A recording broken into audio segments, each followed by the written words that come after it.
Hello students, good morning everybody. आज का हमारा लास्ट टॉपिक है स्टडी के लिए haloalkanes and haloarenes का, that is electrophilic substitution reactions of haloarenes. और इसके साथ में हम कुछ पॉली हैलोजन कंपाउंड जो है स्टडी करेंगे। तो इसके पहले हमने जो है स्टडी किया था हैलो एरीन्स की न्यूक्लियोफिलिक सब्स्टिट्यूशन, और हमने ये देखा था कि generally these hello arenes do not undergo nucleophilic substitution, लेकिन कुछ रिएक्शन कंडीशंस में ये रिएक्शन जो है पॉसिबल होती है और हमको जो है बहुत सारे जो है सब्स्टिट्यूटेड प्रोडक्ट्स मिलते हैं। तो इसके बाद का जो टॉपिक स्टडी करेंगे, these are the electrophilic substitution reactions. तो haloarenes undergo usual electrophilic reactions of benzene ring such as halogenation, nitration, sulphonation and Friedel Crafts reaction.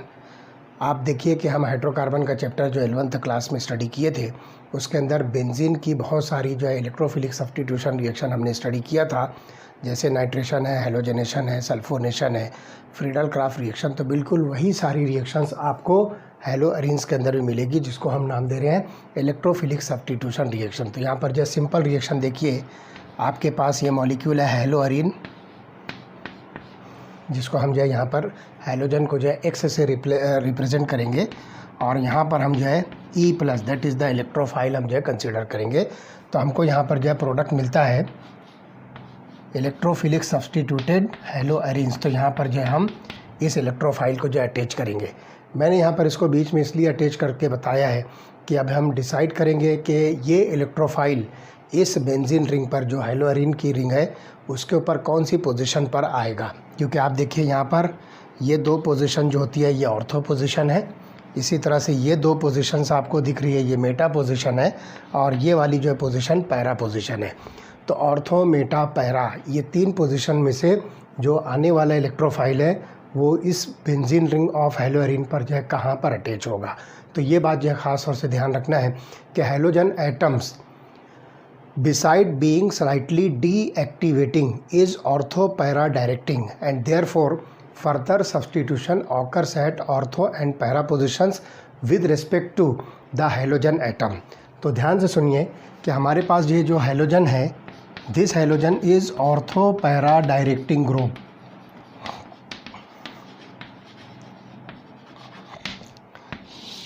ये डीएक्टिवेटिंग नेचर रखता है, लेकिन ऑर्थो पैरा डायरेक्टिंग ग्रुप है। तो इसलिए हम यहाँ पर देखेंगे ये इलेक्ट्रोफाइल या तो ऑर्थो पोजीशन पर आएगा या पैरा पोजीशन पर आएगा। वजह क्या है कि halogen atom in case of haloarene is ortho para directing.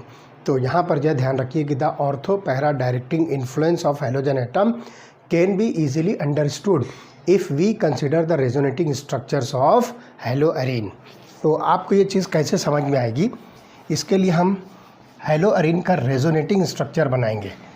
तो बहुत इजीली आप इसको जो है समझ सकते हो कि why the attacking electrophile will attach to ortho और para position of haloarene. तो यहाँ पर आप देखिए कि हैलोजन के पास में आप देखिए कि 3 इलेक्ट्रॉन पेयर होता है, जिसको हम नॉन बॉन्डिंग इलेक्ट्रॉन पेयर कहेंगे। तो लुक हियर,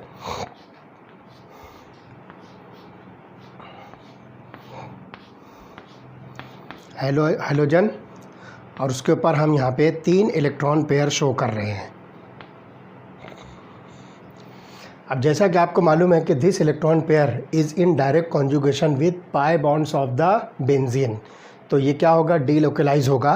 तो आप इस इलेक्ट्रॉन पेयर को यहाँ शिफ्ट करो, as a result of which the bond of this benzene ring will break at this position. तो इसकी वजह से आपको इसका रेजोनेटिंग स्ट्रक्चर मिलेगा, डबल बॉन्ड X प्लस बन जाएगा ये, और निगेटिव चार्ज यहाँ पर आएगा। ठीक, उसके बाद जो है आप इस निगेटिव चार्ज को यहाँ शिफ्ट कीजिए, ये बॉन्ड जो है यहाँ पर ब्रेक होगा। तो नेक्स्ट रेजोनेटिंग स्ट्रक्चर, या आप इसको कैनोनिकल स्ट्रक्चर कहिए, वो इस तरह से बनेगा। निगेटिव चार्ज जो है अब इस पोजीशन पर आया। ठीक, उसके बाद आप आगे इसको जो है प्रोसीड करो। तो नेक्स्ट रेजोनेटिंग स्ट्रक्चर ये बन रहा है, निगेटिव चार्ज इस पोजीशन पर X प्लस, और उसके बाद फाइनली आप इसको जो है ब्रेक करो तो लास्ट जो रेजोनेटिंग स्ट्रक्चर होगा वो इस तरह से हम जो है शो करेंगे, और इलेक्ट्रॉन पेयर जो है वापस से इस हैलोजन के ऊपर जो है आप शो कर सकते हो। अब ये जो कैनोनिकल स्ट्रक्चर या रेजोनेटिंग स्ट्रक्चर्स मिल रहे हैं, जिसको आप 1 2 3 4 5 जो है कह सकते हो, इन रेजोनेटिंग स्ट्रक्चर के अंदर आप देखिए 1 2 और 3, ये तीनों के अंदर आप देखिए कि निगेटिव चार्ज यानी कि इलेक्ट्रॉन रिच सेंटर कौन सी पोजीशन पर जो जनरेट हो रहा है। तो due to resonance the electron density increases more at ortho and para positions than at meta position. तो आप यहाँ पर देख रहे हो ये वाली ऑर्थो पोजिशन और ये वाली ऑर्थो पोजिशन, यहाँ पर जो है इलेक्ट्रॉन रिच सेंटर जो है डेवलप हो रहा है और इलेक्ट्रॉन डेंसिटी यहाँ पर जो है इंक्रीज़ हो रही है। इसी तरह से आप इस स्ट्रक्चर के अंदर देखिए नेगेटिव चार्ज जो है ये पैरा पोजिशन पर प्रेजेंट है, जबकि मेटा पोजिशन पर कहीं भी इस तरह का जो है इलेक्ट्रॉन रिच सेंटर जो है डेवलप नहीं हो रहा है। तो इस वजह से यहाँ पर आप देखोगे कि ये जो हैलोजन प्रेजेंट है, ये हैलोजन जो है इस बेंजीन रिंग को जो है डीएक्टिवेट करने के बावजूद भी ये क्या कर रहा है, ऑर्थो और पैरा पोजीशन पर इलेक्ट्रोफाइल को जो है डायरेक्ट करता है। इसलिए जनरली जब कभी भी आप हैलोअरीन की इलेक्ट्रोफिलिक सब्स्टिट्यूशन रिएक्शन से स्टडी करोगे तो उसमें जो इलेक्ट्रोफिलिक सब्स्टिट्यूशन है वो ऑर्थो पैरा पोजीशन पर होगा। Further more the halogen atom because of -I effect has some tendency to withdraw the electron from the benzene ring. As a result, the ring gets somewhat deactivated as compared to benzene ring. तो यहाँ पर यह ध्यान रखिए, इसकी वजह से क्या होगा, the electrophilic substitution reactions in halogens occur slowly and require some more drastic conditions as compare to those of benzene. Means आप जो है बेंजीन के कंपेरिजन में हैलोअरीन की इलेक्ट्रोफिलिक सब्स्टिट्यूशन अगर ऑब्जर्व करते हो तो ये जो हैलोजन हमारे पास में है इसका -I इफेक्ट क्रिएट होगा, that is electron withdrawing inductive effect. और इस -I इफेक्ट की वजह से क्या होगा कि बेंजीन रिंग की एक्टिविटी यहाँ पर जो कम होगी इस बेंजीन रिंग की। तो इसलिए हम यहाँ पर देखेंगे कि no doubt electrophilic substitution reactions haloarenes पर होती है, but the rate of reaction is somewhat slower than that of original benzene. तो बेंजीन और हैलोअरीन को जब हम कंपेयर करते हैं तो इलेक्ट्रोफिलिक सब्स्टिट्यूशन हैलोअरीन्स पर स्लो होती है। तो चलिए जो रिएक्शन जो है बेंजीन पर होती है हैलोजन जो इलेक्ट्रोफिलिक सब्स्टिट्यूशन रिएक्शन, वही सारी रिएक्शन हम यहाँ पर हैलोअरीन्स के लिए स्टडी करेंगे। तो चलिए सबसे पहली रिएक्शन हम इसमें स्टडी करेंगे, दैट इज़ हैलोजनेशन। तो सबसे पहले हम देखेंगे इसके अंदर हम क्लोरीनेशन करेंगे, that means reaction with chlorine in presence of ferric chloride या फिर एल्यूमिनियम क्लोराइड आप यहाँ पर जो है यूज़ कर सकते हो। तो अनहाइड्रस फेरिक क्लोराइड के साथ में जब क्लोरीन को जो है आप हैलोअरीन के साथ रिएक्ट करते हो तो आपको दो प्रोडक्ट्स मिलेंगे। एक प्रोडक्ट होगा ऑर्थो डाइक्लोरोबेंजीन और दूसरा प्रोडक्ट होगा पैरा डाइक्लोरोबेंजीन। अब यहाँ पे हम देखेंगे एग्जाम्पल क्लोरोबेंजीन, इसको जो है आप क्लोरीन के साथ रिएक्ट करो और रिएजेंट यहाँ पर हम यूज़ करेंगे anhydrous FeCl3। Anhydrous ferric chloride के प्रेजेंस में जब आप जो है क्लोरीनेशन करोगे तो आप देखोगे कि आपको एक प्रोडक्ट मिलेगा 1,2 डाइक्लोरोबेंजीन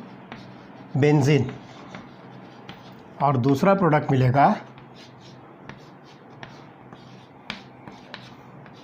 दैट इज़ 1,4 डाइक्लोरोबेंजीन।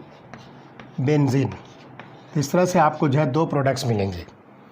अब यहाँ पर जो है आपको डिसाइड करना है कि which product is major and which is minor. तो ध्यान से सुनिए कि जो ऑर्थो डाइक्लोरोबेंजीन है जिसको हम 1,2 डाइक्लोरोबेंजीन कह रहे हैं, this is obtain as a minor product. इस वजह से कि ये दो ग्रुप जो है बिल्कुल एडजेसेंट पोजीशन पर है, तो यहाँ पर जो है स्टेरिक रिपल्शन या सिंपली आप इसको नाम दे सकते हो स्टेरिक क्राउडिंग। तो due to steric crowding this molecule become somewhat unstable, highly energetic होगा, इसलिए ये माइनर प्रोडक्ट बनेगा।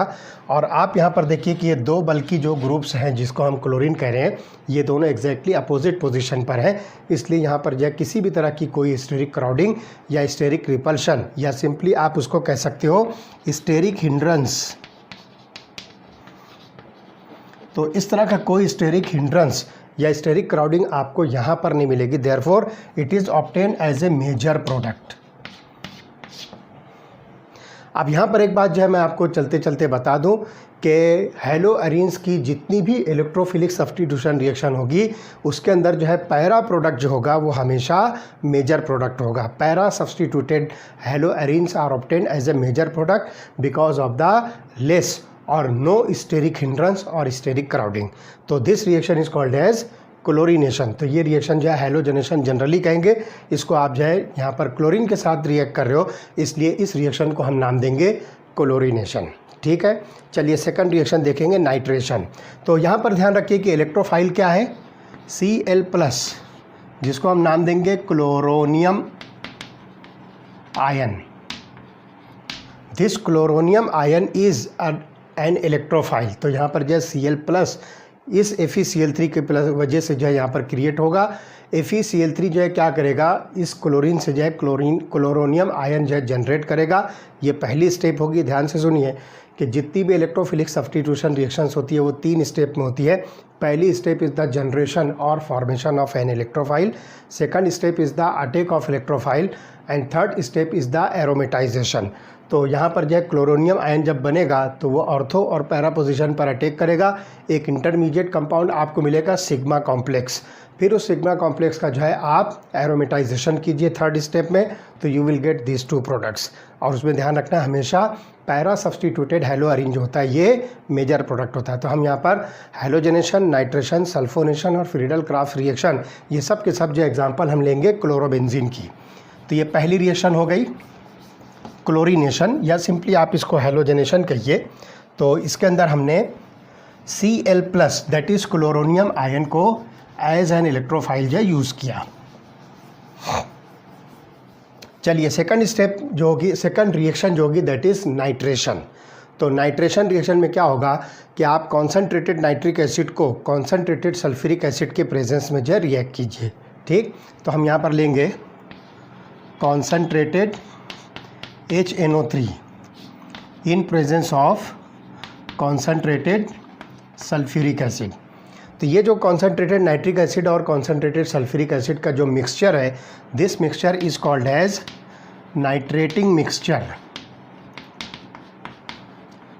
और ध्यान से सुनिए, इस नाइट्रेटिंग मिक्सचर से जो इलेक्ट्रोफाइल बनेगा that is NO2+ and this is called as nitronium ion. So nitronium ion in case of nitration of chlorobenzene is an electrophile. अब देखिए क्या होगा कि ये नाइट्रोनियम आयन जो है ऑर्थो और पैरा पोजीशन पर जो है अटैक करेगा और आपको एक प्रोडक्ट मिलेगा ऑर्थो नाइट्रोक्लोरोबेंजीन और दूसरा होगा पैरा नाइट्रोक्लोरोबेंजीन, दिस वन। तो इस तरह से यहाँ पर जो है आप इसका जो है नाम दे सकते हो। तो ये मॉलिक्यूल जो है ऑर्थो नाइट्रोक्लोरोबेंजीन, या फिर आप देखिए दिस इज़ 2 क्लोरो नाइट्रोबेंजीन। ये मॉलिक्यूल 1 क्लोरो 2 नाइट्रोबेंजीन आप इसको जो है कह सकते हो। फर्स्ट पोजीशन पर क्लोरीन है, सेकंड पोजीशन पर नाइट्रो ग्रुप है। तो 1 chloro 2 nitrobenzene and this is 1 chloro 4 nitrobenzene. और जैसा कि मैंने बताया ये वाला प्रोडक्ट जो पैरा सब्स्टिट्यूटेड प्रोडक्ट है it is obtain as a major product. So this reaction is nitration. ठीक, नेक्स्ट रिएक्शन हम जो स्टडी करेंगे that is a sulphonation. Sulphonation में आप जो है क्लोरोबेंजीन को या सिंपली हेलो अरीन को आप कॉन्सेंट्रेटेड सल्फ्यूरिक एसिड के साथ जो है हीट कीजिए, तो आपको जो है 2 प्रोडक्ट्स मिलेंगे। एक ऑर्थो पोजीशन पर SO3H that is sulphonic acid group attach होगा और दूसरे में जो है आपको सल्फोनिक एसिड पैरा पोजीशन पर मिलेगा। तो देखिए कॉन्सेंट्रेटेड सल्फ्यूरिक एसिड के साथ इसको हम हीट करते हैं। Look here, concentrated H2SO4 and the reaction mixture is heated, so you will get here again 2 products SO3H। तो इसको हम जो नाम देंगे 2 chlorobenzene sulphonic acid. This is 2 chlorobenzene sulphonic acid. ये आपके पास में पहला प्रोडक्ट है और देखिए यहाँ पर ये दोनों ग्रुप जो है बिल्कुल एडजेसेंट पोजीशन पर है, तो ये मिलेगा माइनर। और दूसरा जो प्रोडक्ट होगा, प्लस करके हम लिखते हैं यहाँ, तो this is 4 chloro benzene sulphonic acid and it is obtain as a major product. तो इस तरह से यहाँ पर आपको जो है बेंजीन सल्फोनिक एसिड जो है प्रोडक्ट मिलेगा। और ऑर्थो और पैरा पोजीशन पर हम यहाँ पर क्लोरीन कंसीडर करेंगे, तो आप इसको जो है ortho chloro benzene sulphonic acid, या फिर आप यहाँ नाम दीजिए 2 क्लोरो बेंजीन सल्फोनिक एसिड।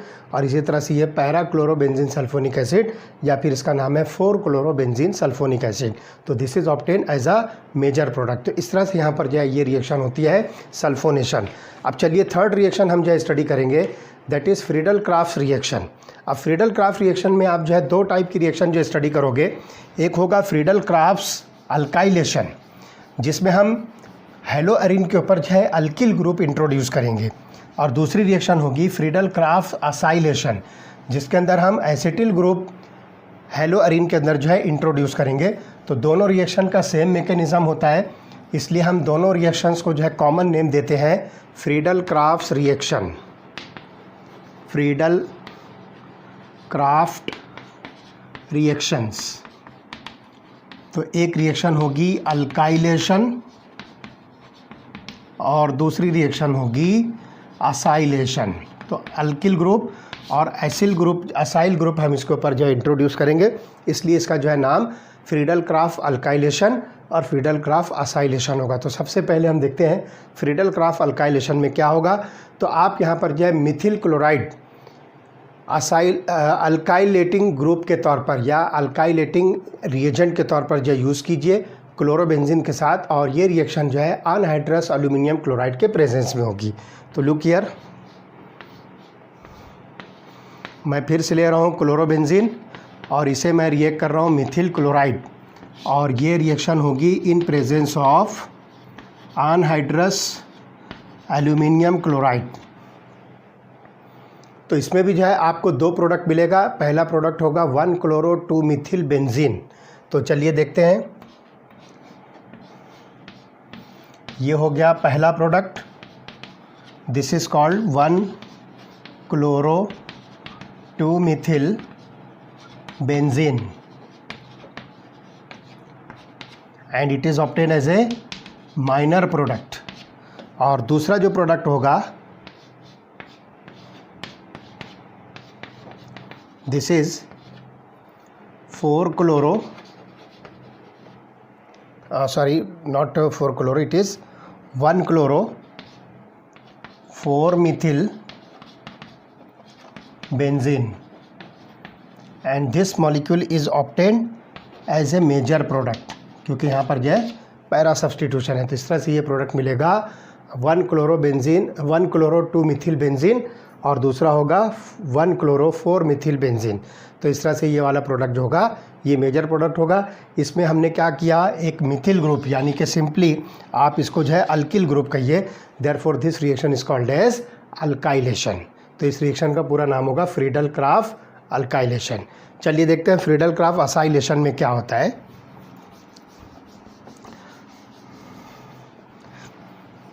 तो फ्रीडल क्राफ्ट असाइलेशन में हम क्या करेंगे, एग्जाम्पल के तौर पर हम एक रिएजेंट लेंगे एसिटिल क्लोराइड, और एसिटिल क्लोराइड को हम जो है क्लोरोबेंजीन के साथ रिएक्ट करते हैं। तो देखते हैं क्या प्रोडक्ट बनेगा। तो इसमें हम एसिटिल क्लोराइड यूज़ कर रहे हैं। तो look here, this is chlorobenzene plus CH3 COCl, और इस रिएक्शन को भी आप अनहाइड्रस एल्यूमिनियम क्लोराइड के प्रेजेंस में रिएक्ट करो, AlCl3। तो आप देखिए ये वाला जो ग्रुप है COCH3 वो इस क्लोरोबेंजीन के ऑर्थो और पैरा पोजीशन पर अटैच होगा। तो पहला प्रोडक्ट जो बनेगा वो प्रोडक्ट होगा 2 क्लोरो एसीटोफेनॉन। तो ध्यान से सुनिए, ये जो मॉलिक्यूल आपको दिखता है दिस इज़ एसिटोफेनॉन। इस एसिटोफेनॉन के सेकंड पोजीशन पर, आप इसको नंबर 1 कहिए, ये नंबर 2, तो सेकंड पोजीशन पर जो है क्लोरीन ग्रुप प्रेजेंट है, therefore it is called as two chloroacetophenone. और आप देखिए यहाँ पर क्लोरीन और यहाँ पर जो है एसिटिल ग्रुप है, दोनों बल्कि ग्रुप्स हैं, इसलिए ये माइनर प्रोडक्ट होगा। और दूसरा जो है यहाँ पर आपको मिलेगा जो मेजर प्रोडक्ट होगा, C+O CH3, इसको कहिए four chloroacetophenone and it is obtained as a major product. तो आप देखिए ये मॉलिक्यूल जो है एसिटोफेनॉन का है, उसके पैरा पोजीशन पर या फोर्थ पोजीशन पर जो क्लोरीन अटैच्ड है, so it is four chloroacetophenone. So this reaction is called as Friedel Crafts acylation. इस ग्रुप को हम जनरली असाइल ग्रुप कहेंगे, एक्चुअली ये है एसिटिल ग्रुप, तो इसलिए अगर ये ग्रुप यूज़ होता है तो आप इसको नाम दीजिए फ्रीडल-क्राफ्ट एसिटिलेशन, और जनरलाइज करके आप जब असाइल ग्रुप इसको लिखोगे तो this reaction is called as Friedel Crafts acylation. तब यहाँ पर देखिए कि जो इलेक्ट्रोफिलिक सब्स्टिट्यूशन रिएक्शन थी हेलो एरिन्स की, वो यहाँ पर जो है कंप्लीट हुई। अब हम देखते हैं, एक रिवाइज करता हूँ मैं कि हर रिएक्शन के अंदर जो है कौन कौन से टाइप के जो है इलेक्ट्रोफाइल यूज़ हुए। तो चलिए मैं वहाँ 1 बाय 1 जो है आपको शो करता हूँ, आप इसको अच्छी तरह से याद रखिए कि कौन सी रिएक्शन में कौन सा इलेक्ट्रोफाइल यूज़ हुआ है। तो सबसे पहली रिएक्शन हमने जो डिस्कस किया था दैट इज़ हेलोजनेशन, और हेलोजनेशन में हमने क्लोरीनेशन लिया था। तो क्लोरीनेशन के अंदर जो इलेक्ट्रोफाइल है that is Cl+, it is called as chloronium ion. तो हेलोजनेशन के अंदर जो है जिसको हम क्लोरीनेशन कह रहे हैं, Cl+ that is chloronium ion, ये इसका इलेक्ट्रोफाइल है। सेकंड रिएक्शन जो हमने नाइट्रेशन यूज़ किया है, नाइट्रेशन के अंदर हमने इलेक्ट्रोफाइल यूज़ किया NO2+, इसका नाम है नाइट्रोनियम आयन। थर्ड रिएक्शन जो हमने स्टडी किया है दैट इज़ सल्फोनेशन। तो सल्फोनेशन के अंदर इलेक्ट्रोफाइल जो है SO3 है, दैट इज़ सल्फर ट्राईऑक्साइड। यहाँ पर देखिए कोई पॉजिटिव चार्ज नहीं है, लेकिन due to the presence of highly electro oxygens यहाँ पर क्या होगा, सल्फर जो है इलेक्ट्रॉन डेफिशिएंट सेंटर बनेगा and it will act as an electrophile. तो यहाँ पर सल्फर ट्राईऑक्साइड। और फोर्थ रिएक्शन हमने स्टडी किया है फ्रीडल-क्राफ्ट अल्काइलेशन। तो यहाँ पर आप देखिए कि फ्रीडल-क्राफ्ट अल्काइलेशन में हम R+ जो है ये इलेक्ट्रोफाइल जो यूज़ कर रहे हैं दैट इज़ कार्बोनियम आयन और सिंपली कार्बोकेटायन। और यही चीज़ अगर हम फ्रीडल-क्राफ्ट असाइलेशन कहते हैं तो जनरलाइज करके मैं इसको लिखता हूँ RC+O+, this is called as acylium cation. तो आप यहाँ पर इसको जो है नाम दोगे दिस इज़ कार्बोकेटायन, और इसको आप जो है नाम दोगे असाइलियम केटायन। तो इस तरह से यहाँ पर जो है डिफरेंट इलेक्ट्रोफाइल्स हम यहाँ पर ये यूज़ करते हैं।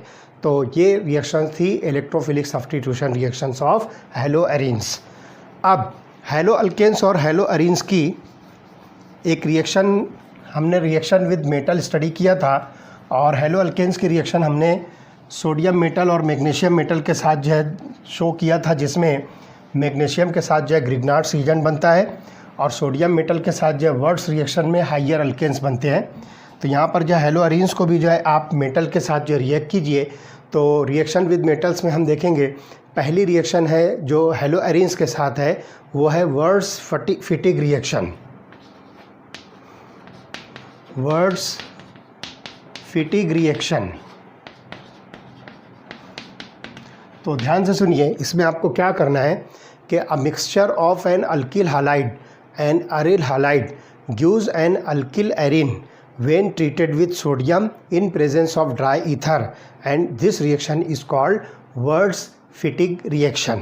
तो देखिए सिंपल रिएक्शन, आपके पास है हेलो एरिन और आपके पास है अल्किल हालाइड, इन दोनों को आप जो है सोडियम मेटल के साथ जो है रिएक्ट कीजिए in presence of dry ether. So sodium metal and dry ether, तो ये क्या होगा, देखो यहाँ से हैलोजन जो है इस अल्किल ग्रुप के साथ जो है रिप्लेस होगा और आपको मिलेगा अल्किल एरीन्स इस तरह से। और एक हैलोजन यहाँ से, दूसरा हैलोजन यहाँ से, ये सोडियम के साथ मिलकर बनाएगा 2NaX। तो इस तरह से यहाँ पर आपको जो है प्रोडक्ट मिलता है, दैट इज़ अल्किल एरीन। एक एग्जांपल देखिए, यहाँ पे मैं लेता हूँ क्लोरोबेंजीन और इसको मैं रिएक्ट करता हूँ मिथिल क्लोराइड के साथ इन presence of sodium and dry ether. तो देखिए क्या होगा, ये क्लोरीन इस मिथिल ग्रुप के साथ में जो रिप्लेस होगा और इस तरह से यहाँ पर आपको प्रोडक्ट मिलेगा CH3। It is called as toluene और simply it is called as methyl benzene. और ये क्लोरीन सोडियम के साथ मिलकर बनाएगा सोडियम क्लोराइड। तो इस रिएक्शन को हम जो है नाम देंगे वर्ड्स-फिटिग रिएक्शन। तो ये हेलो एरीन जो है अल्किल हैलाइड के साथ जो है मिलकर इस तरह से जो है अल्किल बेंजीन जो है ये प्रोडक्ट जो है फॉर्म करता है। ठीक है, तो this is called as Wurtz Fittig reaction. अब लास्ट रिएक्शन इसकी है वर्ड्स रिएक्शन। तो यहाँ पर ध्यान रखिए कि हम हेलो एरीन्स को आपस में रिएक्ट करते हैं सोडियम मेटल के साथ इन प्रेजेंस ऑफ ड्राई ईथर। तो यहाँ पर जो प्रोडक्ट बनेगा वो डायफेनिल बनेगा, या आप उसको जो है डायबेंजीन जो है कह सकते हो। तो देखिए 2 नंबर्स ऑफ, से फॉर एग्ज़ाम्पल मैं फिर से क्लोरोबेंजीन लेता हूँ, इसको आप सोडियम मेटल के साथ ड्राई ईथर के प्रेजेंस में रिएक्ट कीजिए। तो आपको जो प्रोडक्ट मिलेगा, दोनों बेंजीन्स आपस में एक दूसरे के साथ जो है कनेक्ट होगी और साइड प्रोडक्ट मिलेगा sodium chloride. So this molecule is called as diphenyl. तो इस रिएक्शन को हम नाम देंगे वर्ड्स रिएक्शन। तो इस तरह से यहाँ पर जो है 2 बेंजीन रिंग्स जो है या 2 एरोमेटिक न्यूक्लियाई आपस में एक दूसरे के साथ जो है ज्वाइंट होंगे और इस तरह से इस रिएक्शन को हम नाम देते हैं वर्ड्स रिएक्शन। तो these are the chemical reactions of halo arenes. तो यहाँ पर जो है हेलो एरीन का जो है पार्ट जो है कंप्लीट होता है। अब अगला पार्ट हम जो स्टडी करेंगे that is poly halogen compounds. तो इसके अंदर जो है बहुत सारे जो है हेलोजन डेरिवेटिव्स ऑफ अल्केन्स, जिसमें more than 1 halogen atom present है, उसको हम नाम देंगे पॉली हेलोजन कंपाउंड्स। तो ये पॉली हेलोजन कंपाउंड्स के क्या क्या इसके जो एप्लीकेशंस है, क्या क्या यूजेस हैं और इसके क्या क्या साइड इफ़ेक्ट्स हो सकते हैं, वो सारी चीज़ें हम यहाँ पर जो स्टडी करेंगे। This is poly halogen compounds.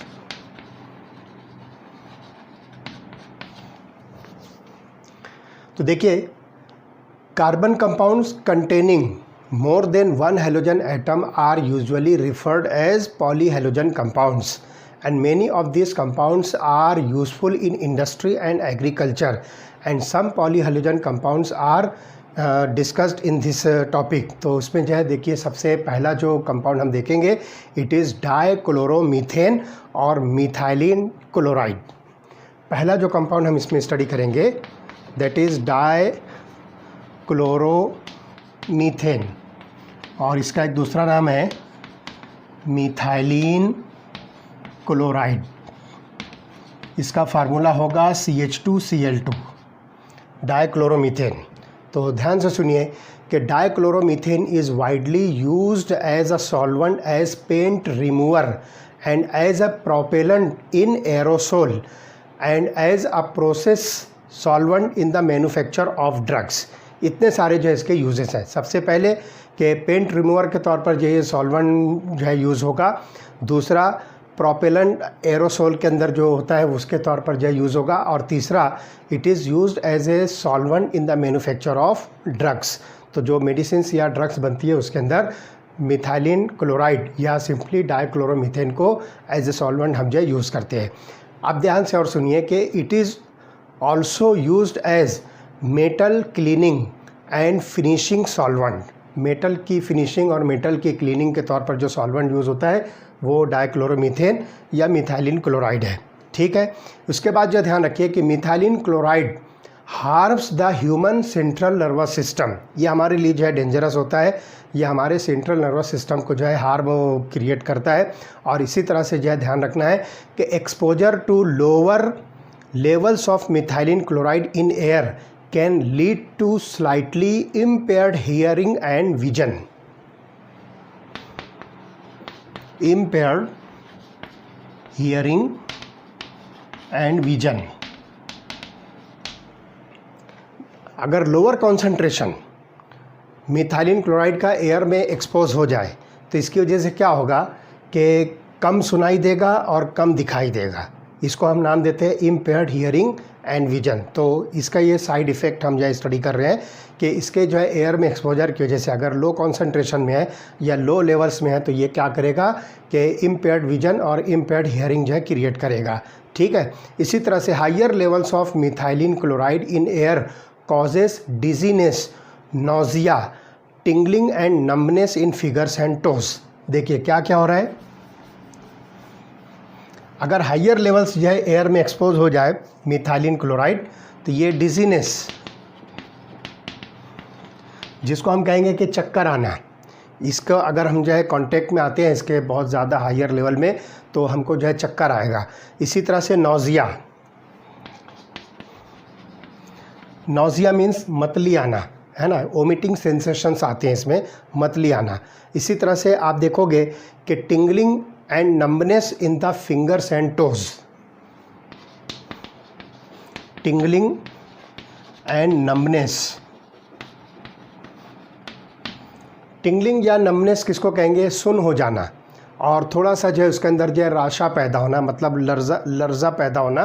तो ये हमारी जो उंगलियां होती है ना, हमारी जो फिंगर्स होती है, तो इसके अंदर जो है क्या होगा, लर्जा पैदा होगा और जो है ये उंगलियां जो है सुन होने लगेगी। तो इसको हम नाम देते हैं टिंगलिंग एंड नम्बनेस। तो ये चीज़ है side effects of methylene chloride. तो ये कब होगा, जब हायर लेवल्स में जो एक्सपोजर होगा एयर के अंदर मिथाइलिन क्लोराइड का, तो इसकी वजह से हमारी बॉडी के अंदर इतने सारे जो है इफ़ेक्ट्स जो है हो सकते हैं। इसी तरह से in human direct skin contact with methylene chloride causes intense burning. अगर डायरेक्ट जो है ये स्किन से जो कॉन्टैक्ट में आ जाए तो बहुत ज़्यादा जो है जलन पैदा होती है, बहुत शदीद जो है जलन पैदा होती है, और उसकी वजह से क्या होगा कि mild redness of the skin. तो उसकी वजह से हमारी स्किन पर जो है रेडनेस आती है, हमारी स्किन जो है बिल्कुल जो है रेड कलर की हो जाती है और उसमें जो है बहुत ज़्यादा जलन होने लगती है। ठीक। और इसी तरह से direct contact with eyes can burn the cornea. अगर आइज़ के साथ में इसका जो है डायरेक्ट कांटेक्ट हो जाए मिथाइलिन क्लोराइड का तो हमारे कॉर्निया को जो है, हमारी आइज़ का जो कॉर्निया है इसको जो है जला देगा, इसको जो है डैमेज कर देगा। तो these are the side effects of dichloromethane और मिथाइलिन क्लोराइड। इसलिए ध्यान रखना है कि जब कभी भी आप इसको यूज़ करें तो आपको बहुत सारे जो है प्रिकॉशंस, सेफ्टी प्रिकॉशंस लेकर जो है इसको यूज़ करना है। ठीक है। ये पहला हो गया पॉलीहेलोजन कंपाउंड। अब सेकंड हम लेते हैं कि ट्राइक्लोरोमीथेन, जिसको हम सिंपली क्लोरोफॉर्म कह रहे हैं। Trichloromethane, simply it is called chloroform, और इसका फार्मूला है CHCl3। तो ध्यान रखिए कि chemically chloroform is employed as a solvent for fat, alkaloids, iodine and other substances. तो ये जो है यहाँ पर ध्यान रखिए कि बहुत सारे जो है ऑर्गेनिक सब्सटेंसेस के लिए ये जो है सॉल्वेंट के तौर पर जो यूज़ होता है, जिसमें हम फैट्स लेंगे, अल्कलॉइड्स लेंगे, आयोडीन और बहुत सारे जो सब्सटेंसेस इसमें इंक्लूडेड है। The major use of chloroform today is in the production of the freon refrigerant R22। Freon जो कि रेफ्रिजरेंट है, आगे हम इसको स्टडी करने वाले हैं, जिसका ट्रेड नेम है R22। तो ये फ्रियॉन प्रिपरेशन के अंदर जो है क्लोरोफॉर्म को हम जो है स्टार्टिंग मटेरियल के तौर पर जो है यूज़ कर सकते हैं। And it was once used as general anaesthetic in surgery but has been replaced by less toxic safer anaesthetic such as ether. पहले जो है क्लोरोफॉर्म को जो है सर्जरी के अंदर ये जो है यूज़ किया जाता था, तो यहाँ पर जो है इसको अनेस्थेटिक एजेंट के तौर पर जो है यूज़ किया जाता था, लेकिन इसके कुछ टॉक्सिक इफ़ेक्ट होने की वजह से अब इसको जो है रिप्लेस किया गया है और उसकी जगह पर जो है ईथर वगैरह जो है यूज़ होता है, डेट इज़ डाइथिल ईथर। तो कुछ वक्त में इसको जो है सर्जरी के अंदर अनेस्थेटिक के तौर पर जो है यूज़ किया गया। ठीक है। As might be expected from its use as an anaesthetic inhaling chloroform vapours depresses the central nervous system. अगर आप इसको जो है एनेस्थेटिक के अंदर यूज़ करते हो तो कभी ये जो है इनहेल हो गया, हमारी बॉडी के अंदर चला गया है ना, हमने इसको किसी वजह से गलती से उसको हमने अपनी बॉडी के अंदर जो एंटर कर लिया, तो इसकी वजह से जो है बहुत सारे जो है साइड इफ़ेक्ट्स होते हैं और ये जो है सेंट्रल नर्वस सिस्टम को जो है डिप्रेस करता है और उसकी वजह से बहुत सारे जो है एडवर्स इफ़ेक्ट जो है हो सकते हैं। क्या हो सकता है वो हम जो है नहीं कह सकते हैं, लेकिन ये जो है हमारे लिए बहरहाल एक मतलब जो है डेंजरस जो है कंपाउंड है, इसलिए इससे बचने की ज़रूरत है। तो ये हमारे सेंट्रल नर्वस सिस्टम को जो है क्या करता है, डैमेज करता है, उसको जो है हार्म पहुंचाता है। तो क्लोरोफॉर्म के जो वेपर्स होते हैं ये सेंट्रल नर्वस सिस्टम को डिप्रेस करते हैं। ठीक है, इसी तरह से आप ध्यान रखिए कि breathing about 900 parts of chloroform पर मिलियन, जिसको आप 900 ppm कहोगे, 900 पार्ट्स पर मिलियन ब्रीदिंग है ना, मतलब हम सांस के ज़रिए से अगर इतना अमाउंट जो है अगर ले लेते हैं तो क्या होगा, फॉर अ शॉर्ट टाइम, थोड़े वक्त में अगर इतना अमाउंट 900 पार्ट्स पर मिलियन क्लोरोफॉर्म का हमारी ब्रीदिंग के साथ हमारे बॉडी के अंदर अगर एंटर होता है, हमारे लंग्स में अगर एंटर होता है, तो इसकी वजह से क्या होगा कि it can cause dizziness, fatigue and headache. Dizziness means चक्कर आना, फटीग जिसको हम कहेंगे थकावट, बहुत ज़्यादा जो है आदमी जो है थकन महसूस करेगा, और साथ ही साथ जो है आप देखोगे कि हेडेक होता है जिसको आप सर में दर्द कहोगे। तो इतना अमाउंट जो है ना अगर हम ब्रीदिंग में ले लेते हैं ना, हम इसको जो अपने लंग्स में अगर एंटर करते हैं तो डिजीनेस, फटीग और हेडेक जो है इसके ज़रिए से हो सकता है। इसी तरह से ध्यान रखिए कि chronic chloroform exposure may cause damage to the liver. अगर बहुत ज़्यादा लॉन्ग ड्यूरेशन तक के अगर हम क्लोरोफॉर्म के साथ में जो कांटेक्ट में रहते हैं तो ये हमारे लीवर को जो है डैमेज कर सकता है ना। तो ध्यान रखना है कि यहाँ पर जो है क्या होगा कि क्लोरोफॉर्म जो है ये मेटाबोलाइज होगा फॉस्जीन में, तो क्लोरोफॉर्म जो है कन्वर्ट होगा फॉस्जीन में, और फॉस्जीन जो है एक पॉइजनस गैस होती है जो हमारे लिए जो है बहुत ही डेंजरस हो सकती है। तो बहुत ज़्यादा, जिसको आप क्रोनिक मतलब बहुत लॉन्ग ड्यूरेशन के लिए आप अगर क्लोरोफॉर्म के साथ कांटेक्ट में होते हो तो इट कॉजेस और इट डैमेज द लीवर। ठीक है, ये बात है। और इसी तरह से जो है किडनीज़ के ऊपर भी जो है ये अटैक कर सकता है और उसकी वजह से जो है इंसान की जान को जो है बहुत ही ख़तरा हो सकता है, डेंजर हो सकता है। ठीक, तो लीवर और किडनीज़ को जो है ये लॉन्ग एक्सपोजर क्लोरोफॉर्म का जो है या लॉन्ग कांटेक्ट ऑफ क्लोरोफॉर्म जो है ये कर सकता है। ठीक, इसी तरह से ध्यान रखना है कि कुछ पीपल्स के अंदर, कुछ लोगों के अंदर जो है it develop source when the skin is immersed in the chloroform. अगर क्लोरोफॉर्म के अंदर जो है स्किन को जो है इमर्स कर दिया जाए, उसके अंदर जो है डुबो कर रख दी जाए, तो ये सोर क्रिएट करता है जिसको हम नाम देंगे सूजन। तो ये जो स्किन पर जो है सूजन पैदा करता है। अगर हम अपनी स्किन्स को ज़्यादा कांटेक्ट में क्लोरोफॉर्म के अंदर जो है डिप करके रखें, उसके अंदर जो है आप बहुत देर तक के उसके अंदर जो है इमर्स करके अगर रखते हैं तो सूजन पैदा होगी। ठीक है, और इसी तरह से जो है ध्यान रखना है कि chloroform is slowly oxidised by air in presence of light to extremely poisonous gas that is called as carbonyl chloride, और इस कार्बोनिल क्लोराइड को हम नाम दे रहे हैं phosgene, and it is also known as phosgene. ठीक, and it is therefore stored in closed dark coloured bottles completely fitted so that air is kept out. तो ये बात जो है ध्यान रखना है कि क्लोरोफॉर्म जो है ऑक्सीजन जो एयर की है और लाइट के साथ जो है रिएक्ट होकर ये जो है डेंजरस और पॉइजनस गैस फॉस्जीन में कन्वर्ट होता है। तो देखिए क्लोरोफॉर्म को जो है आप ऑक्सीजन के साथ इन प्रेजेंस ऑफ लाइट जब ये रिएक्ट करते हैं तो ये बनेगा COCl2, जिसको हम नाम दे रहे हैं phosgene. This is called as phosgene, और साइड प्रोडक्ट बनेगा हाइड्रोक्लोरिक एसिड। इसलिए ध्यान रखना है कि क्लोरोफॉर्म जो है ये डार्क कलर की बॉटल में रखा जाता है ताकि लाइट का इफेक्ट ना हो, और इसको अच्छी तरह से जो है कॉर्क से, एयर टाइट कॉर्क से फिक्स करके जो है इसको जो है पैक किया जाता है ताकि ऑक्सीजन जिसमें एंटर ना हो सके, जो एयर की ऑक्सीजन है। तो एयर और लाइट से इसको जो है प्रोटेक्ट करने के लिए आप देखिए कि इसको जो है एयर टाइट बोटल्स में जो है पैक रखा जाता है और साथ ही साथ वो बोतल का कलर जो है डार्क होता है ताकि लाइट का इफ़ेक्ट उसके ऊपर जो है कुछ ना हो सके, तो ये फॉस्जीन बनता है। तो ये केयर देखना है कि क्लोरोफॉर्म की बोतल को हमेशा डार्क कलर की बोतल और उसको एयर टाइट रखना है हमेशा, ठीक है। तो इस तरह से ये हो गया ट्राइक्लोरोमीथेन। ये हो गया सेकंड पॉली हेलोजन कंपाउंड जिसको हम सिंपली क्लोरोफॉर्म कह रहे हैं। चलिए थर्ड जो कंपाउंड होगा that is triiodomethane. Third compound triiodomethane, जिसको आप जो है आयोडोफॉर्म कह सकते हो। फार्मूला है CH3 आयोडोफॉर्म। तो it was used earlier as an anaesthetic but the antiseptic इसको जो है पहले एंटीसेप्टिक प्रॉपर्टी के तौर पर जो है यूज़ किया जाता था। इसको जो है एंटीसेप्टिक मेडिसिन के तौर पर जो है यूज़ किया जाता था। But the antiseptic properties are due to the liberation of free iodine and not due to the iodoform itself.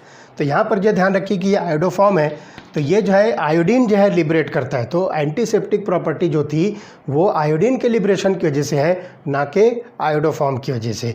तो पहले इसको जो है एंटीसेप्टिक मेडिसिन के तौर पर जो है यूज़ किया जाता था, लेकिन ध्यान रखिए कि वो एंटीसेप्टिक प्रॉपर्टी आयोडीन के लिबरेशन की वजह से थी, ठीक है। तो यहाँ पर जो ध्यान रखना है कि due to its objectionable smell it has been replace by other formulations containing iodine. तो कुछ दूसरे आयोडीन कंटेनिंग कंपाउंड के साथ में जो है इसको रिप्लेस किया गया, क्योंकि इसकी स्मेल जो है बहुत ही स्ट्रांग होती है ना, बर्दाश्त नहीं कर सके, इतनी ज़्यादा स्ट्रांग होती है कि आदमी परेशान हो जाए। इसलिए यहाँ पर जो इसको एंटीसेप्टिक मेडिसिन के तौर पर अब यूज़ नहीं करते हैं। इसकी जगह पर कुछ दूसरे आयोडीन कंटेनिंग कंपाउंड को जो है यूज़ किया जाता है, जिसको हम एंटीसेप्टिक मेडिसिन के तौर पर ले सकते हैं। तो दिस इज़ अबाउट ट्राई आयोडोमीथेन। बस इसमें यही बात है कि ये एंटीसेप्टिक प्रॉपर्टी शो करता है जो सेप्सिस के फॉर्मेशन को जो है रोकता है, और जो हमको जो है कहीं पर इंजरी होती है तो उस इंजरी को जो है गलने सड़ने से जो है रोकने का काम करता है। बैक्टीरिया के या वायरस के या जो भी माइक्रो ऑर्गेनिजम्स वहाँ पर जो आते हैं उसको जो है दूर करने का जो है काम करता है। उसको हम जो है एंटीसेप्टिक मेडिसिन कहेंगे। लेकिन इसकी जो है ऑब्जेक्शनेबल स्मेल बहुत ही स्ट्रॉन्ग होती है, इस वजह से अब इसको जो है रिप्लेस किया है किसी दूसरे आयोडीन कंपाउंड्स के ज़रिए से। तो दिस इज़ अबाउट ट्राई आयोडोमीथेन और आयोडोफॉर्म। फार्मूला है CH3। चलिए नेक्स्ट जो कंपाउंड है इट इज़ टेट्राक्लोरोमीथेन। फोर्थ जो कंपाउंड है दैट इज़ टेट्राक्लोरोमीथेन और कार्बन टेट्राक्लोराइड, और इसका फार्मूला है CCl4 कार्बन टेट्राक्लोराइड। तो ध्यान से सुनिए कि it is produced in large quantities for use in the manufacture of refrigerants and propellants for aerosol. तो यहाँ पर जो है कार्बन टेट्राक्लोराइड के ज़रिए से आप जो है प्रोपेलेंट्स फॉर एरोसोल, जो एरोसोल बनती है उसके अंदर जो है प्रोपेलेंट के तौर पर जो है इसको कार्बन टेट्राक्लोराइड को जो है यूज़ किया जाता है। इसी तरह से रेफ्रिजरेंट्स के प्रोडक्शन में जो है इसको यूज़ किया जाता है, ठीक। तो ये इसका जो है बहुत ही इम्पॉर्टेंट यूज़ है, ठीक। And it is also used as feed stock in the synthesis of chlorofluorocarbon and other chemical, pharmaceutical, manufacturing and general solvent use. तो ये जो है ध्यान रखिए। तो फीड स्टॉक किसको कहेंगे कि it is generally use as a raw material. तो बहुत सारे क्लोरोफ्लोरोकार्बन के तौर पर जो हम इसको रॉ मटेरियल के तौर पर यूज़ करेंगे, बहुत सारे जो है इंडस्ट्रियल प्रोडक्ट्स के मैन्युफैक्चर में, और इसी तरह से जो है फार्मास्यूटिकल्स के प्रोडक्ट्स के मैन्युफैक्चर में कार्बन टेट्राक्लोराइड को जो है फीड स्टॉक यानी कि रॉ मटेरियल के तौर पर यूज़ करते हैं। और बहुत सारी केमिकल रिएक्शंस के अंदर इसको हम जो है सॉल्वेंट के तौर पर जो है यूज़ करते हैं। And until the mid 1960s पर जो है क्या हुआ था कि it was widely used as cleaning fluid इसको जो है क्लीनिंग फ्लूइड के तौर पर जो है यूज़ किया जाता था। साथ ही साथ both in industries as a degreasing agent, तो इंडस्ट्रीज़ में भी और साथ ही साथ जो है डीग्रीसिंग एजेंट के तौर पर जो इसको यूज़ करते थे। इस तरह से जो क्लीनिंग एजेंसीज थी वो क्लीनिंग एजेंसीज जो है कार्बन टेट्राक्लोराइड को क्लीनिंग एजेंट के तौर पर जो है यूज़ किया करते थे। ठीक, तो यहाँ पर जो है ध्यान रखिए कि बहुत सारी जगहों पर जो है इसको जो है यूज़ किया जाता था और स्पॉट रिमूवर के तौर पर और साथ ही साथ जो है फायर एक्सटिंग्विशर के तौर पर जो है कार्बन टेट्राक्लोराइड को यूज़ किया जाता है। तो कार्बन टेट्राक्लोराइड जो है ये बेस्ट फायर एक्सटिंग्विशिंग जो है एजेंट है, या सिंपली आप इसको कह सकते हो कि दिस इज़ फायर एक्सटिंग्विशर। ठीक है, इसी तरह से आप यहाँ ध्यान रखिए कि there is some evidence that exposure to carbon tetrachloride causes liver cancer in humans. अगर कार्बन टेट्राक्लोराइड के साथ में हम ज़्यादा मतलब एक्सपोज होते हैं, उसके साथ ज़्यादा कांटेक्ट में आते हैं, तो ध्यान रखिए कि ह्यूमन बींग्स के अंदर जो है ये लीवर का कैंसर जो है क्रिएट कर सकता है, लीवर का कैंसर जो है कॉज कर सकता है। And the most common effects are dizziness, light rednesses. तो यहाँ पर जो है ध्यान रखिए कि बहुत ही ज़्यादा जो है ये इसकी यूज़ की वजह से क्या होगा, चक्कर आएगा, और साथ ही साथ जो है ध्यान रखिए कि हेडेडनेस जो है क्रिएट करेगा। और हेडेडनेस किसको कहते हैं कि इसके ज़्यादा एक्सपोजर की वजह से जो है ये it will go close to the unconsciousness. तो इंसान का दिमाग जो है थोड़ा सा जो है काम करना जो है छोड़ देता है, तो आप कहोगे कि ये बेवकूफ़ आदमी है। तो इस तरह से जो है वो बहुत ज़्यादा जो है अनकॉन्शियसनेस की तरफ जो है ले जाता है, जिसको आप नाम दोगे headedness. It is called as headedness.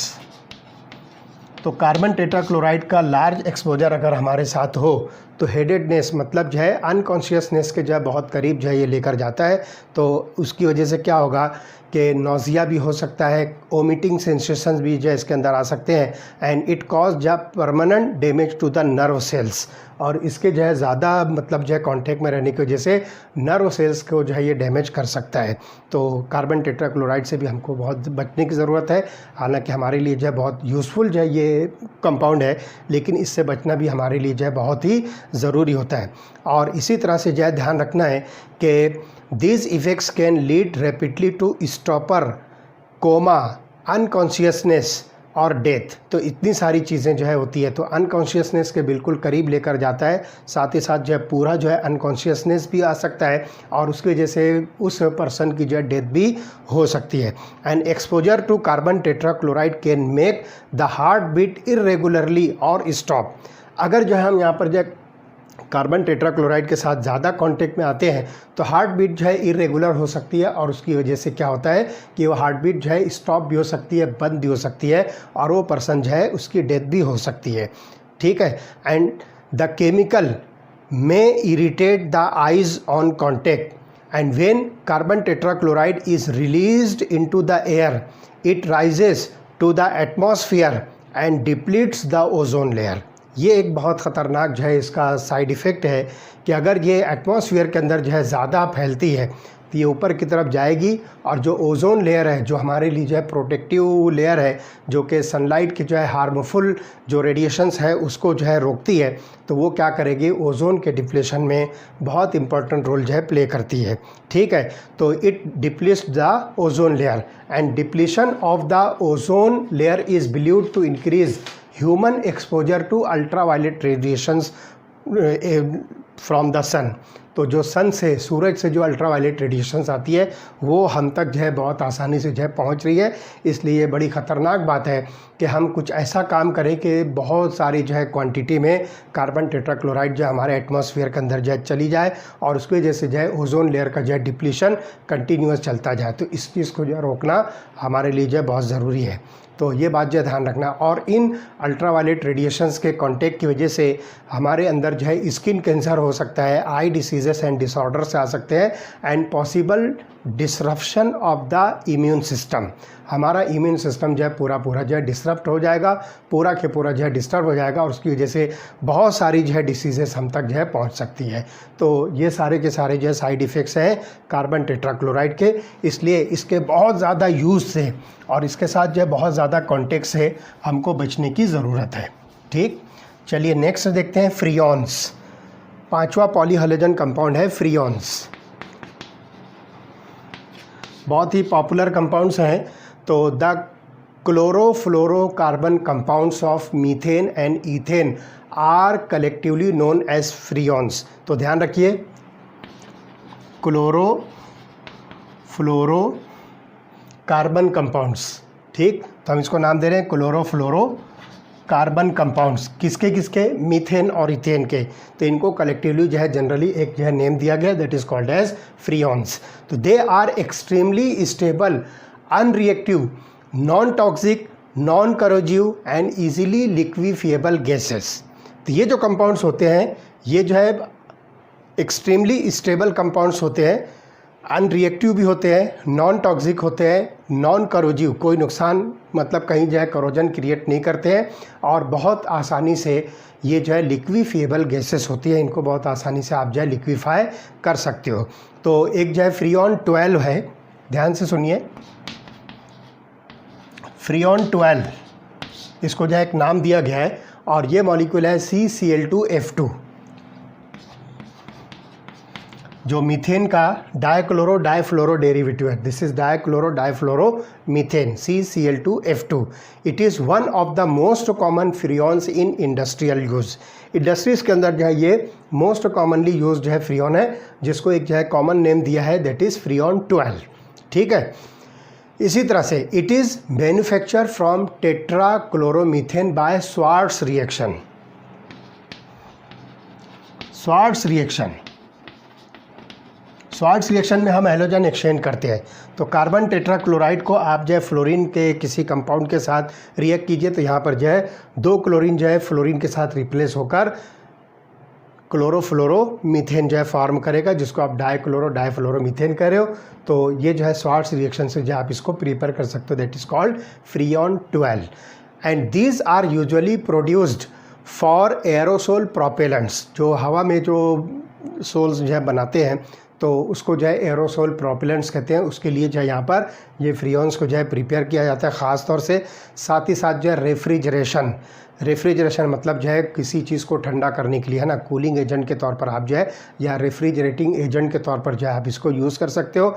और इसी तरह से एयर कंडीशनिंग पर्पस के अंदर, तो जो एयर कंडीशंस के जो सिस्टम्स होते हैं घरों में और ऑफिसेस वगैरह में लगाते हैं, तो वहाँ पर ये जो है फ्रियॉन 12 जो है ये कूलिंग एजेंट के तौर पर यूज़ होता है, ठीक है। तो ये इसका जो है पर्पस होता है। And by 1974 total freon production in the world was about 2 billion pounds annually. 1974 की बात है, तो ये 2 बिलियन पाउंड एनुअली इसका जो है प्रोडक्शन है। ये तो जब की बात है, अभी तो 2021 चल रहा है, अभी पता नहीं कितना हो गया होगा। तो उस पर से हम अंदाज़ा लगा सकते हैं कि ये कितना इम्पोर्टेंट जो है हमारे लिए जो ये कंपाउंड्स होते हैं फ्रियॉन्स। तो 2 बिलियन पाउंड्स एनुअली जो है इसका प्रोडक्शन होता था 1974 में। Most freon even that used in refrigeration eventually makes its way into the atmosphere where it diffuses unchanged into the atmosphere। तो ये फ्रियॉन जब आप एटमॉस्फेयर के अंदर जब छोड़ोगे तो एटमॉस्फेयर के अंदर जो है ये चूँकि अनरिएक्टिव होने की वजह से इसके अंदर जो किसी भी तरह की कोई चेंजिंग नहीं होती है, तो it diffuses unchange into the atmosphere as it is होगा। And in stratosphere freon is able to initiate radical chain reactions that can upset the natural ozone balance. तो यहाँ पर जो ये फ्रियॉन के अंदर भी आप देखिए कि क्लोरीन कंपाउंड है, तो ये क्या करेगा, ये बहुत सारी जो है चेन रिएक्शंस को जो है इनिशिएट करेगा, जिसको आप रेडिकल चेन मैकेनिज़्म या रेडिकल चेन रिएक्शंस कहोगे, जिसकी वजह से क्या होता है कि नेचुरल ओजोन का बैलेंस जो होता है वो क्या होता है, अपसेट होता है, वो डिस्टर्ब होता है। तो इससे भी हमको जो है एहतियात करना चाहिए कि हम कोई अल्टरनेटिव फ्रीजिंग एजेंट या अल्टरनेटिव कूलिंग एजेंट को जो है यूज़ करके हम अपने घरों में रेफ्रिजरेशन और एयर कंडीशनिंग के अंदर इसको जो है यूज़ कर सकते हैं। तो ये हमारे लिए नुकसानदेह है सबसे ज़्यादा जो है कि ओजोन के बैलेंसिंग को जो है डिस्टर्ब करता है। तो इस चीज़ से बचने की जो है हमें बहुत ज़्यादा ज़रूरत है। और लास्ट वाला हम जो है स्टडी करेंगे 6th नंबर का, जो पॉलीहेलोजन कंपाउंड है,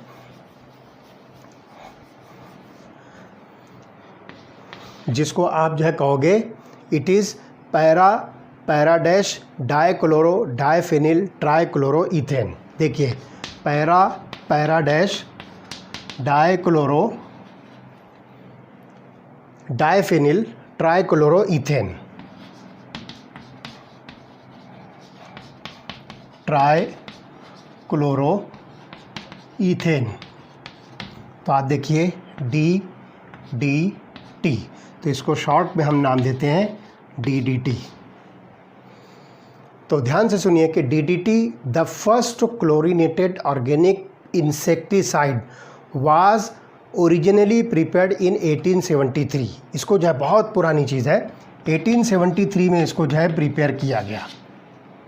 आप देख रहे हो कि 100 साल से भी ज़्यादा हो गया है ना। तो 1873 में इसको जो है प्रिपेयर किया गया, but it was not until 1939 that Paul Muller of Geigy pharmaceutical in Switzerland discovered the effectiveness of DDT as insecticide. बना तो था, लेकिन इंसेक्टिसाइड के तौर पर जो इसको इंट्रोड्यूस करने वाला जो पर्सन था, that is Paul Muller of Geigy pharmaceutical in Switzerland. तो उसने जो है इसका इंसेक्टिसाइडल जो एक्शन जो है उसने जो है डिस्कवर किया, और इसी के ऊपर से पॉल मुलर को जो है Nobel prize in medicine of the year 1948 जो है अवार्ड किया गया। DDT का फॉर्मेशन हो चुका था, लेकिन 1939 में जो है पॉल मुलर ने जो है, जो गाइगी फार्मास्यूटिकल स्विट्ज़रलैंड से बिलोंग करता था, उसने जो है इसके अंदर जो है इंसेक्टिसाइडल एक्शन को जो है डिस्कवर किया, और इस डिस्कवरी पर उसको जो है नोबेल प्राइज़ इन मेडिसिन जो है 1948 में जो है अवार्ड किया गया। तो एक बहुत बड़ा काम है कि इसके अंदर से जो है इंसेक्टिसाइडल एक्शन जो है उसने जो है खोजा और उसने जो है लोगों को बताया।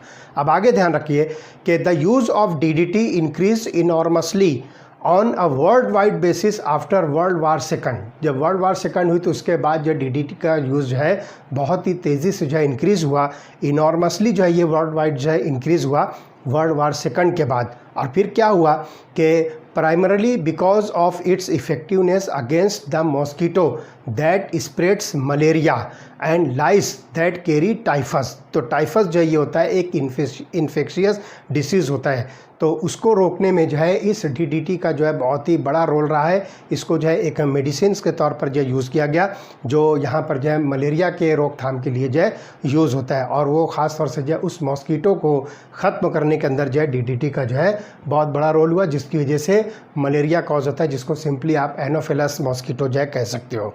ठीक है, तो मलेरिया के स्प्रेड में, और इसी तरह से जो टाइफस जिसको आप जो है नाम दोगे एक इन्फेक्शियस डिसीज़ होती है, उसकी स्प्रेडिंग के लिए जो है DDT जो है एक इफ़ेक्टिव जो है इंसेक्टिसाइड के तौर पर जो है आया।